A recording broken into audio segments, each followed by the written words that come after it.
오늘은 창세기 11번째 시간이고요. 믿음으로 보라 라는 제목으로 말씀을 나누도록 하겠습니다. 여러분은 짜장면 좋아하세요? 아니면 짬뽕 좋아하세요? 반반. 신의 한 수가, 우리나라에 신의 한 수가 나왔죠. 이름하여 짬짜면. 놀라운 그런 이제 창작물이 나왔습니다. 짬뽕을 먹을까? 짜장면을 먹을까? 고민하는 사람이 얼마나 많았으면, 그죠? 그것을 본 누군가, 짬짜면을 만들어냈잖아요. 저도, 짬뽕을 조금 더 좋아하는 것 같기는 한데, 근데 짜장면도 항상 먹고 싶고, 그래서 짬뽕을 시키면 짜장면 먹는 사람이 항상 그 짜장면 시킬 걸 이런 후회가 되고요. 또 짜장면을 시키면 짬뽕 시킬 걸 이런 후회가 항상 되고. 뭘 먹을까? 짬뽕 먹을까? 짜장면 먹을까? 선택하는 것도 정말 어렵습니다. 선택이 항상 어렵습니다. 그래서 인생은 BCD다. 그런 말을 누가 했습니다. 그래서 birth, 태어남, 탄생과 D, death, 죽음 사이에 C, choice다. 그래서 태어나서 죽을 때까지 우리는 계속해서 선택해야 하는 것이죠. 그 선택이 참 쉽지 않습니다.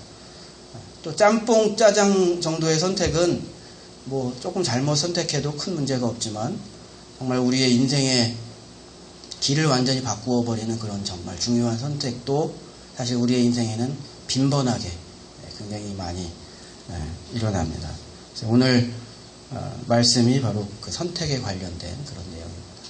오늘 우리가 읽은 본문의 내용을 보면요, 아브라함이 이제 애굽에서 다시 가나안 땅으로 돌아왔습니다. 여러분, 근데 이제 아브라함에게는 그 하란 땅을 하나님의 말씀을 따라 떠날 때 함께했던 그 가족이 있었습니다. 친척이. 그 친척이 누구냐면 이제 사촌 롯입니다. 사촌 롯은 아브라함의 동생이었던 그 이름이 하란이라는 동생이 있었습니다. 우르에서 살 때 거기서 죽은 그 동생이었습니다. 그러니까 아버지가 이제 돌아가신 그 조카가 남아있는 것이죠. 그래서 아브라함이 아마 계속 잘 돌봐 주었던 것 같고, 본인이 하나님 말씀 따라서 길을 떠날 때 아브라함이 가자고 했는지, 아니면 롯이 나는 삼촌 따라갈래요 그렇게 이야기를 했는지, 아니면 둘 다인지, 롯도 함께 그 가족들과 함께 아브라함을 따라 길을 나섰었습니다. 그리고 그들이 가지고 있는 가축이 조금 있었고요. 유목하는 가축이 조금 있었고요. 그런데 여러분, 애굽에서 하나의 사건이 있었죠. 그 안에 사례가 아름다워서 바로 왕이 그 사례를 자기의 첩으로 취하하려고 했던 그런 사건이 있었습니다. 그때 하나님께서 그것을 막아주시고 가나안 땅으로 다시 이제 돌아오게 되었는데, 그때 사례를 바로 왕이 취하면서 오빠라고 이야기했던 그 아브라함에게 대신 주었던 많은 가축과 또 종들이 있었습니다. 나중에 아내인 것으로 밝혀졌음에도 불구하고 바로는 그것을 뺏지 않고 그냥 다 주워버렸습니다. 다 주워서 돌아가게 했습니다. 그래서 아브라함이 애굽에서 가나안 땅으로 돌아올 때 전에 있던 것보다 훨씬 많은 가축을 소유한 채 가나안으로 돌아오게 되었고요. 또 종들도 상당수, 애굽의 종들을 상당수 데리고 돌아오게 되었습니다. 근데 그것이 이제 문제가 되기 시작했습니다. 여러분, 그러니까 우리가 가진 소유가 또 문제가 되기도 하는 것입니다. 그 애굽에서 얻은 종 중에 하갈이라는 종이 있었습니다. 여러분 중에 아시는 대로 그 하갈은 이후에 아브라함과 사레가 불순종해서 그 애굽 여종이었던 하갈을 통해 이스마엘이라는 아들을 탄생시키게 되죠. 근데 지금 당장 그것은 이제 좀 나중에 일어난 일이고, 당장 그 소유 때문에, 많아진 소유 때문에 문제가 생기고 그랬던 것은 무엇이냐면요, 롯이 가지고 있던, 사촌 롯이 가지고 있던 가축들도 이제 점차 많아졌는데, 아브라함이 가지고 있던 그런 가축들도 이제 상당수 많아졌기 때문에 이 두 가축을 서로 관리하였던 그 목자들이 갈등을 일으키기 시작했다. 그렇게 성경이 기록했습니다. 가축은 많아지고 이제 땅은 함께 살면서 그 목축하였던 땅은 부족해지니까 이제 갈등을 일으킨 것입니다. 서로 이제 좋은 지역을 차지하겠다고 갈등을 일으킨 것이죠. 그래서 아브라함이 결정을 내렸는데요. 어떻게 결정을 내렸냐면 일단 그것으로 우리가 다투지 말자. 일단 다투지 않아야 되겠다. 그 문제 때문에 다투지 말자. 그렇게 결정을 했습니다. 그 내용이 오늘 우리가 읽은 8절의 내용입니다. 8절 말씀 다시 한번 보시겠습니다. 아브라함이 롯에게 이르되 우리는 한 친족이라 나나 너나 내 목자나 내 목자나 서로 다투게 하지 말자. 일단 큰 결정을 내렸습니다. 그것은 일단은 다투지 말자. 다투는 것은 옳지 않다. 그런 결정을 내린 것이고요. 그러면 어떻게 이 문제를 해결할 것이냐? 손해보면 해결되는 것이죠. 그래서 아브라함이 그러면 이 갈등을 어떻게 해결할까? 어떻게 다투지 않을까? 그럼 내가 손해봐야지. 그러니까 네가 먼저 그러면 너에게 선택권을 줄 테니까 네가 좋은 땅을 먼저 차지해라. 네가 먼저 땅을 골라라. 그렇게 롯에게 이야기를 해준 것입니다. 그것이 이제 9절 말씀이었습니다. 내 앞에 온 땅이 있지 아니하냐? 나를 떠나가라. 네가 좌하면 나는 우하고 네가 우하면 나는 좌하리라. 이렇게 이제 아브라함이 네가 먼저 땅을 결정하는 게 좋겠다. 그래서 우리가 다투지 않고 지내는 것이 좋겠다. 네가 일단 이쪽을 선택하면 나는 남는데 네가 이쪽을 선택하면 나는 남는데 그렇게 하겠다. 아브라함이 그렇게 이야기를 해주었습니다. 여러분 롯이 먼저 선택할 수 있는 권리를 얻게 되었습니다. 먼저 선택할 수 있는 권리는 굉장히 유리한 것이죠. 그래서 롯이 이렇게 땅을 살펴보니까 그것은 뭐 고민할 이유가 전혀 없었습니다. 요단의 그 강의 동편은 들녘이었고요, 초원이었고 물이 넉넉하게 있는 그런 초원지대였습니다. 그리고 보니까 인접에 아주 편리한 시설을 갖춘 도시들, 잘 발달된 도시도 있었습니다. 그 도시의 이름이 소돔과 고모라였습니다.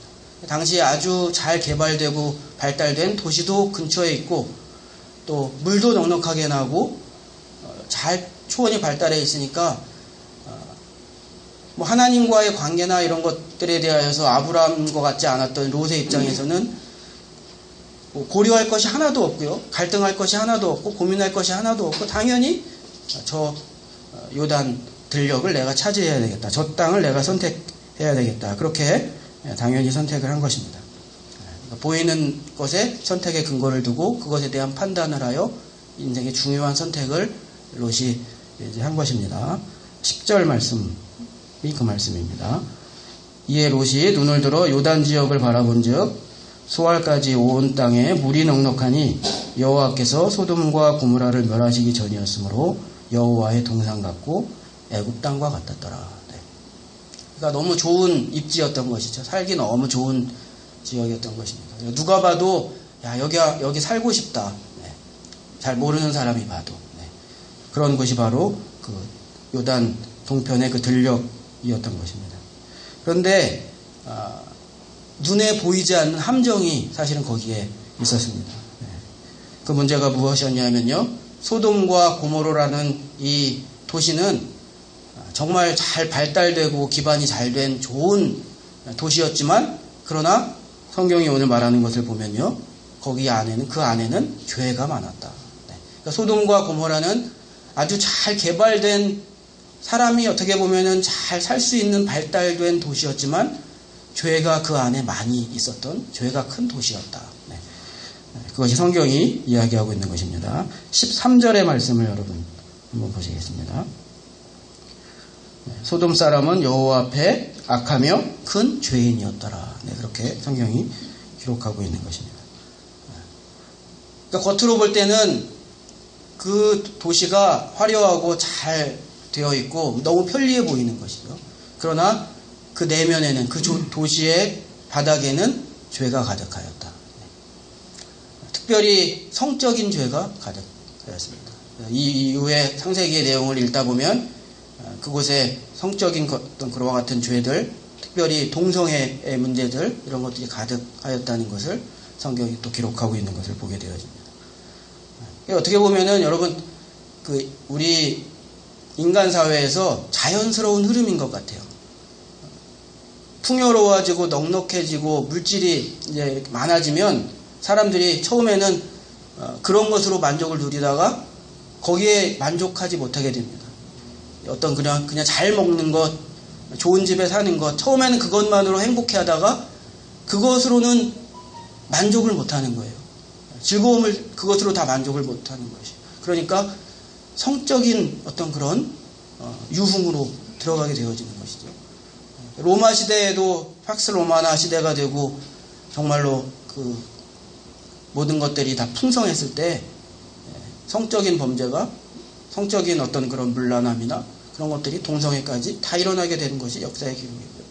지금도 선진국일수록 그런 문제가 나타나고 또 선진국의 사람들은 그 돈을 가지고 잘 살지 못하는 가난한 나라의 사람들까지 성적으로 착취하는 그런 범죄로 전 세계가 지금 어려움을 겪고 있는 것 아닙니까?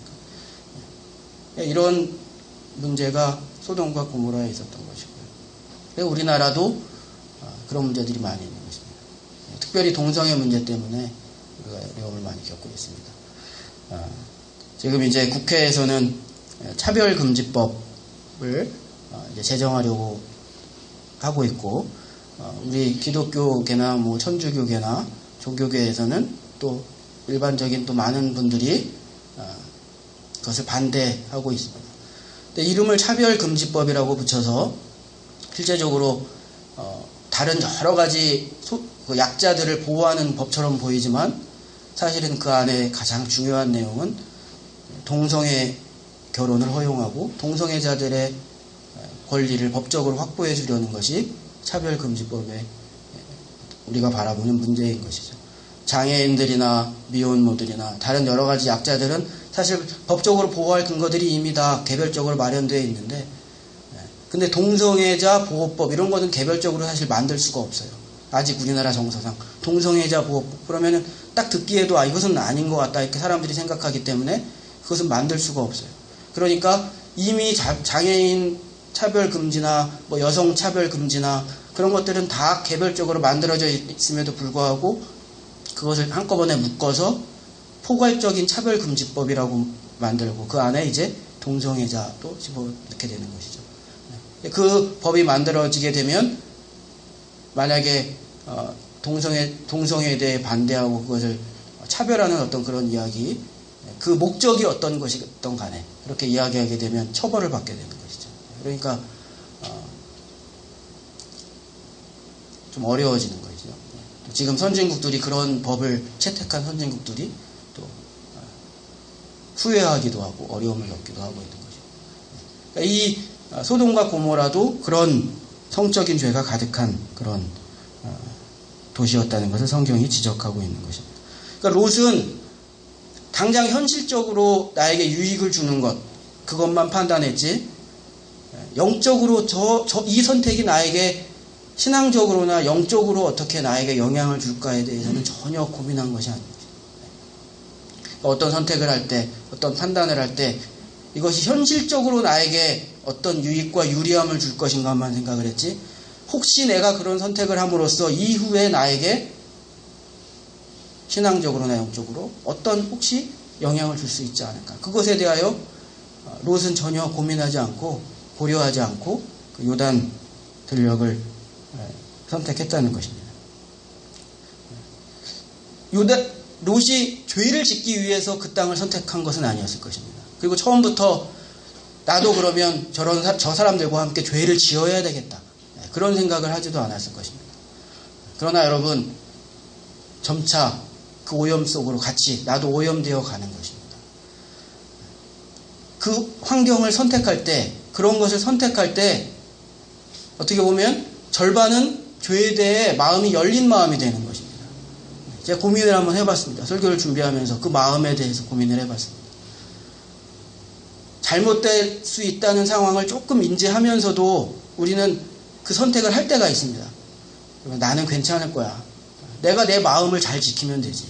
다른 사람들은 저렇다 할지라도 내가 또 이런 그런 문제가 있을지라도 내가 잘하면 되지. 나는 그렇게 안 할 수 있어. 그렇게 생각하면서 선택할 때가 있는데 여러분 그 선택은 결국은 그 죄에 내 마음을 어느 정도 열어주는 것이 되어버린다는 것입니다. 사람이 그럴 수밖에 없는 것입니다. 요즘에는 여러분 우리가 자동차 타고 다니고 크게 그런 이제 강조를 안 하고 말을 안 하지만 그래서 전에는 그 예전에 우리가 걸어서 주로 다니고 그럴 때는 목사님들이 무슨 말씀을 많이 하셨냐면 교회 가까운 곳에 이사 와서 교회 가까이 살아라 그런 말씀을 많이 하셨던 것 같아요.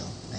지금은 멀리 있어도 교회도 주차장 넓게 하면 큰 문제가 없어요. 근데 전에는 이제 우리가 차를 그렇게 타고 다니던 시대가 뭐 90년대 이후에나 일어난 일이잖아요. 그 전에는 저도 그런 기억이 많이 나는데 목사님들이 그러니까 교회 근처로 이사 오라고. 왜냐하면은 멀리 걸어서 먼 곳에 가게 되면 아무래도 날씨가 좋지 않거나 좀 귀찮은 날이거나 그러면 아무래도 이제 소원하게 되고 교회 예배에 오는 것이 어려워지기 때문에. 근데 처음에는 나는 괜찮아 뭐 30분이고 1시간이고 나는 걸어서 올 수 있어. 그 집이 나는 좋아. 나는 그 동네가 좋아. 그렇게 해서 그것이 내가 예배 생활하고 신앙 생활하는데 무슨 상관이 있어. 난 얼마든지 내가 열심을 가지고 잘 할 수 있어. 그렇게 생각하고 그런 결정을 하지만 결과적으로는 자기의 생각처럼 되지는 않는 것이죠. 그러니까 롯이 이 판단하고 선택한 이것이 롯이 처음부터 내가 이제는 하나님을 떠나고 아예 하나님이라는 존재를 잊어버려야 되겠다. 나는 이제 그냥 죄인이 되어야 되겠다. 그렇게 생각하지는 않았겠지만 자기에게 유익한 그 땅, 소돔과 고모라 죄가 있는 그 도시 근처의 땅을 선택할 때에는 그런 위험성을 상당히 가지고 있는 것이고요. 결과적으로는 그 죄 가운데로 롯도 들어가게 되었다는 것입니다. 롯 개인뿐만이 아니라 우리가 성경을 계속해서 읽어보면 그의 가족들이 특히 큰 영향을 받았습니다. 오히려 어떻게 보면 선택한 것은 롯이었는데 그 소돔과 고모라라는 도시에 가장 큰 영향을 받은 것은 그의 가족들이었습니다.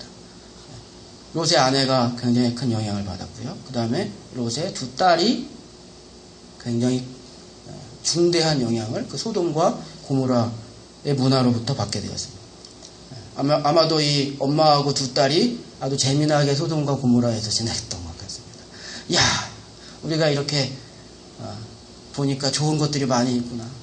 정말 여기는 이 도시에 내가 예전에 들판에 있을 때는 보지도 못하던 이런 좋은 것들이 많이 있네. 아마 이 딸과 두 모녀가 도시 구경하느라고 거기에 푹 빠졌던 것 같아요. 많이 즐겼던 것 같습니다. 아마 딸들은 밤마다 어디 클럽이 있었는지 아마 다녔을지도 모르겠어요. 결국 여러분 어떻게 되었냐면요. 그 결말이 소돔과 고모라가 죄로 인해서 심판받을 때, 멸망할 때 그 가족도 함께 멸망하게 된 것입니다.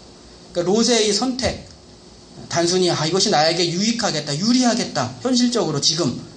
그러나 그 넘어 있던 영적인 문제를 간과했던 롯의 선택이 그 소돔과 고모라의 멸망과 함께 자신의 가족도 멸망당하게 되는 그런 결과로 이어졌다는 것이 성경의 오늘 내용인 것입니다. 여러분 잘 아시듯이 가까스로 롯의 가족만 하나님께서 아브라함 보시고 살려주셨잖아요. 그죠? 다 멸망받을 때 하나님께서 아브라함 보시고 그 롯을 살려주셨는데 그래서 롯이 도망올 때 그 아내는 어떻게 되었습니까? 소금 기둥이 되었다. 왜 소금 기둥이 되었다고 했죠? 뒤돌아보아서. 너무 그것이 미련이 남았던 것이죠. 그곳의 즐거운 생활이 너무 미련이 남았던 것이죠. 소금 기둥이 되었다. 두 딸은 여러분 믿음으로 결혼했겠습니까? 그곳에서 그렇게 지내면서? 전혀 그런 것이 아니죠. 전혀 신앙과 상관없는 남자와 결혼했어요. 그래서 롯이 그 사위들에게 함께 이곳을 떠나 도망가야 된다고, 이곳은 멸망할 것이라고 이야기했을 때 그 사위들은 전혀 그것을 심각하게 듣지 않고 받아들이지 않았습니다. 그것이 창세기 19장에 그 내용이 나오는데요.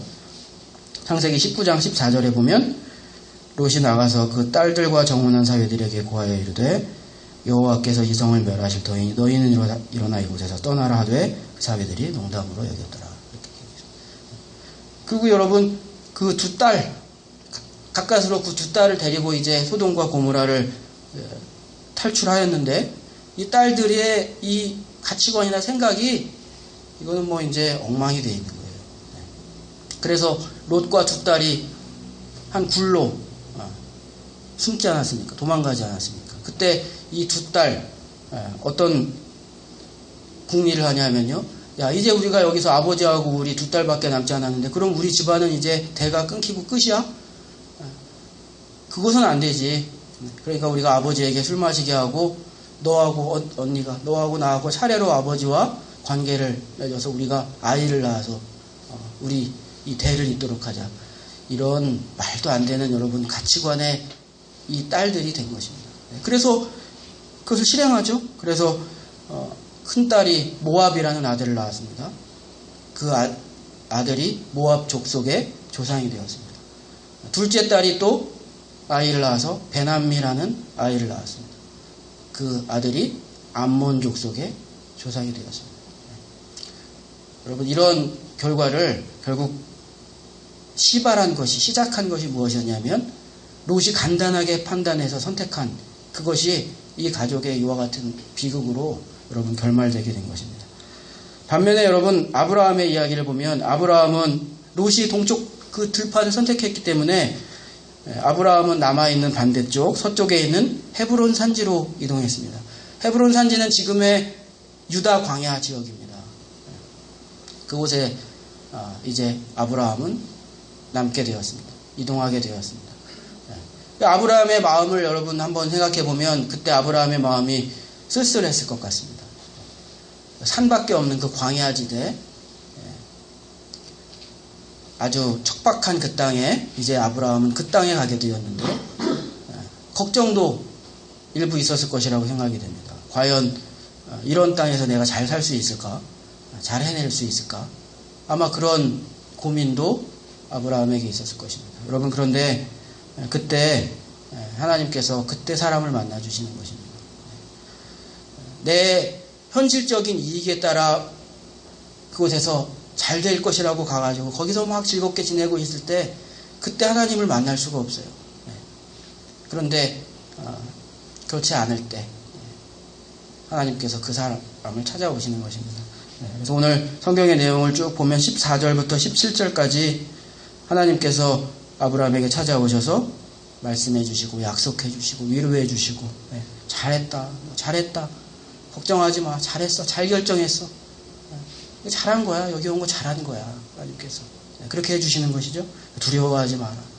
내용을 다시 한번 보겠습니다. 14절 롯이 아브라함을 떠난 후에 여호와께서 아브라함에게 이르시되 너는 눈을 들어 너희 있는 곳에서 북쪽과 남쪽 그리고 동쪽과 서쪽을 바라보라.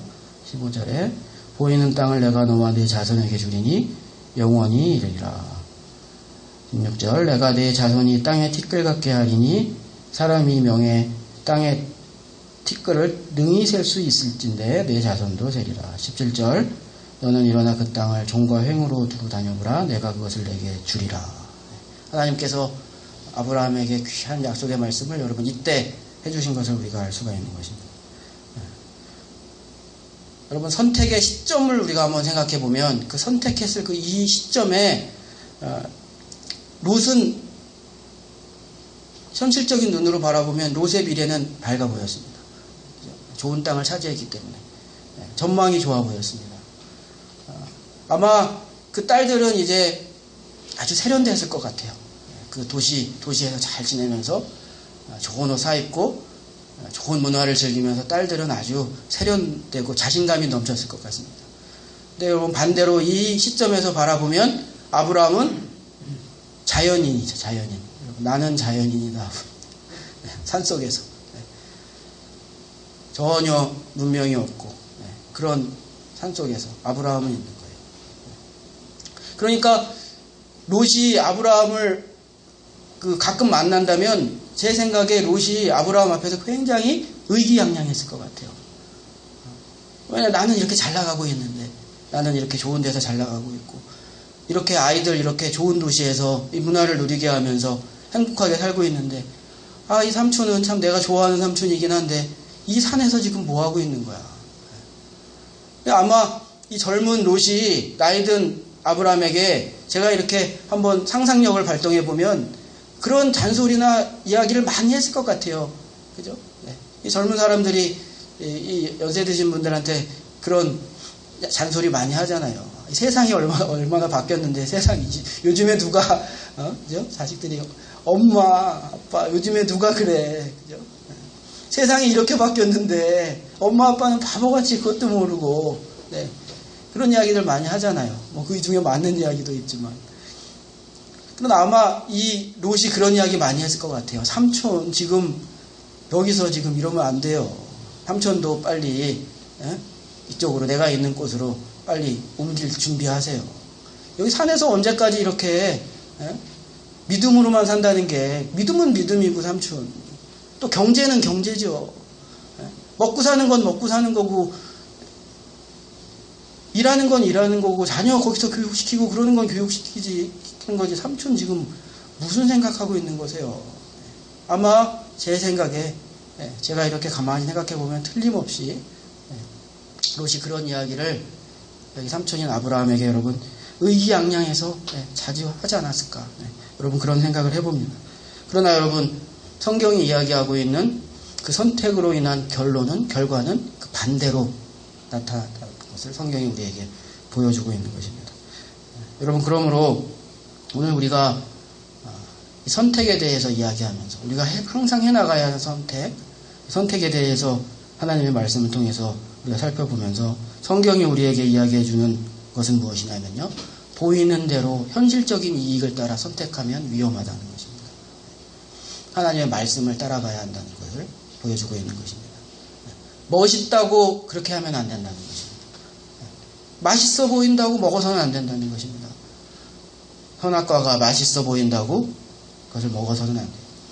그런 결정을 하면 안 된다는 것입니다. 하나님의 말씀을 들어야 한다는 것입니다. 그것이 아무리 멋있어 보여도 그것이 아무리 유익해 보여도 아무리 맛있어 보여도 그것이 좋아 보여도 하나님의 말씀이 그것이 아니라고 하면 그것은 우리가 하지 말아야 한다는 것을 성경이 우리에게 이야기해 주고 있는 것입니다.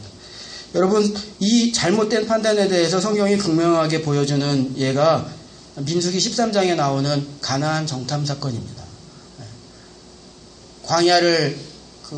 광야를 헤매던 이 이스라엘 백성들이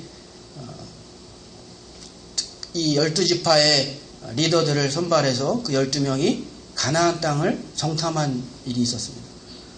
그 가나안 땅을 정탐하고 돌아와서 갈렙과 여호수아 이 두 명을 제외한 나머지 10명의 그 지파의 두령들, 그 리더들은 뭐라고 이야기했냐면 자신들이 보고 듣고 온 것을 그대로 이야기해 주었습니다. 아주 현실적인 이야기를 해 주었습니다. 그것은 그 땅은 너무 좋더라는 것입니다. 그러나 거기에는 너무 장대하고 강한 사람들이 살고 있기 때문에 우리는 그 땅을 차지할 수 없다는 것입니다. 눈으로 본 판단에 의한 선택을 한 것입니다. 그래서 우리는 안 돼. 이런 부정적인 판단을 한 것입니다.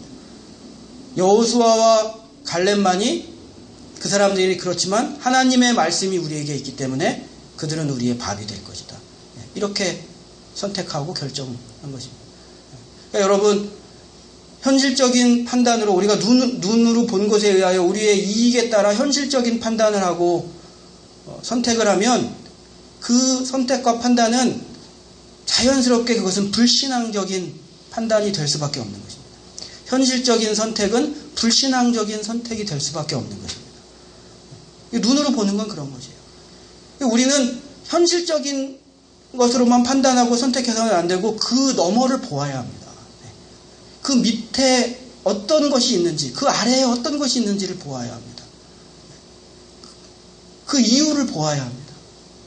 당장의 현실적인 것으로만 판단하고 선택하면 불신앙적인 판단을 할 수밖에 없는 것입니다. 불신앙적인 판단이 여러분 습관이 되는 것입니다. 그래서 우리의 이 삶이 선택의 연속이라고 말씀을 드렸는데 그 선택하는 과정 가운데 우리가 계속 현실적인 선택에 의한 불신앙적인 선택을 계속적으로 반복하게 되는 것입니다. 그러면 하나님으로부터 멀어지게 되어 있습니다. 하나님과 가까워지는 선택을 여러분 해야 하는 것입니다. 그 너머를 보고, 현실 너머를 보고 하나님과 가까워지는 선택을 해야 되는 것입니다. 그런데 우리가 현실적인 판단, 그것이 곧 불신앙적인 판단이 되어지고 그것을 아무 생각 없이 반복하게 되어지면 이것은 당연하지, 우리 세상살이 하는 거니까. 믿음은 믿음이고 우리는 지금 이 세상에서 발붙이고 나도 지금 살아야 되니까 하나님도 이해해 주시겠지. 그렇게 하면서 계속 세상적인 판단을 아무 생각 없이 반복하다 보면요, 결국은 그 결론에 도달하게 되어지는 것입니다. 하나님으로부터 멀어지는 것입니다. 나도 모르게 잘못된 길로 계속 가게 되어지는 것입니다. 그래서 여러분, 오늘 성경이 그것을 우리에게 경고하고 있는 것입니다. 이런 롯과 같은 위험한 선택하는 인생이 되어서는 안 된다는 것을 우리에게 경고하고 있는 것입니다. 고린도후서 5장 7절에 보면 바울이 이렇게 이야기했습니다. 이는 우리가 믿음으로 행하고 보는 것으로 행하지 아니하니라. 이는 우리가 믿음으로 행하고 보는 것으로 행하지 아니하니라. 우리는 믿음으로, 여기 행하고를 또 바꿔 생각할 수 있습니다. 여러 가지로 믿음으로 판단하고 믿음으로 선택하고 보는 것으로 선택하지 아니하는 사람이다. 그렇게 이야기하고 있습니다. 왜 그러냐면요, 그 이유는 그 몇 절 앞인 고린도후서 5장 1절에 있습니다. 5장 1절 말씀을 여러분 보시면요, 만일 땅에 있는 우리의 장막집이 무너지면 하나님께서 지으신 집 곧 손으로 지은 것이 아니요 하늘에 있는 영원한 집이 우리에게 있는 줄 아느니라. 그러니까 우리는 현실을 바라보는 사람들이 아니라 우리는 영원을 바라보는 사람들이기 때문에 당장 눈에 보이는 그 이익을 쫓아가고 그것으로 판단해서는 안 되는 사람들이기 때문에 여러분, 5장 7절의 말씀처럼 우리는 믿음으로 행하고 판단하는 사람이 되어야 한다. 보이는 것으로만 하는 사람이 되어서는 안 된다. 그렇게 이야기해주고 있는 것입니다. 여러분, 오늘도 여러분 많은 선택을 하셔야 되겠죠. 그 중에는 정말 중요한 인생의 결과를 가져올 씨앗이 되는 선택도 있을 것입니다. 그것이 그렇게 커 보이는 선택이 아닐지라도 그것으로 인하여 발화되는 큰 결과를 가져올 그런 작은 선택들도 어떻게 보면 있을 것입니다. 근데 우리는 당장의 현실만 바라보고 내 눈만 믿고 판단해서는 안 된다는 것입니다. 여러분, 자기 눈을 믿을 수가 없는 것이죠. 내 판단을 믿을 수가 없는 것이죠. 제주도에 여러분 도깨비도로 가보셨죠? 안 가보신 분도 계시겠지만, 거기 가면 도깨비도로가 뭐냐면 분명히 내 눈에는 경사가 이렇게 되어 있는데 사실은 반대로 되어 있는 거잖아요. 그래서 그 도깨비도로에 가서 차를 시동을 끄고 중립에다 딱 놓으면 차가 언덕 위로 막 올라가잖아요. 그죠? 내 눈에는 분명히 저 위가 언덕인데 참 희한하게도 차가 시동을 끄고 가만히 앉아있는데 위로 올라가죠. 그 밑에다가 공을 하나 놓으면 공이 막 저절로 산 꼭대기로 막 위로 올라가죠. 우리의 판단과 우리의 현실적인 그 눈이 그만큼 정확하냐? 그렇지 않은 것입니다. 우리의 판단은 정확하지 않습니다. 그래서 하나님을 믿어야 합니다. 여러분, 그래서 하나님의 말씀을 믿어야 합니다. 우리의 그 판단의 기준, 선택의 기준이 여러분 하나님께서 우리에게 주시는 말씀에 있기를 믿음으로 판단하는 여러분 되시기를 예수님의 이름으로 축복합니다. 그래서 그 말씀 따라가십시오. 그러면 실패하지 않고요, 정말 희한한 일들이 일어날 것입니다. 내가 어떻게 이런 결과가 될 수 있을까? 내 생각대로 이렇게 했어야 내가 행복한 삶을 이루고 좋은 결과가 될 텐데, 어떻게 내가 하나님 말씀대로 했는데 정말 어떻게 이런 결과가 올 수 있을까? 그런 경험들, 그런 희한한 일들을 여러분이 만나게 될 것입니다. 그래서 그러면 그 믿음의 선택을 그때부터는 또 이제 할 수 있게 되어지는 것입니다. 여러분, 선택의 자리에서 내 눈이 아니라, 현실적인 판단이 아니라 믿음으로 그 너머를 보고, 현실 너머를 보고, 바울이 오늘 우리에게 고린도후서를 통해서 말씀해 주신 것처럼 영원을 바라보며 우리가 선택하고 판단할 수 있는 저와 여러분 꼭 될 수 있기를 예수님의 이름으로 축복합니다. 네,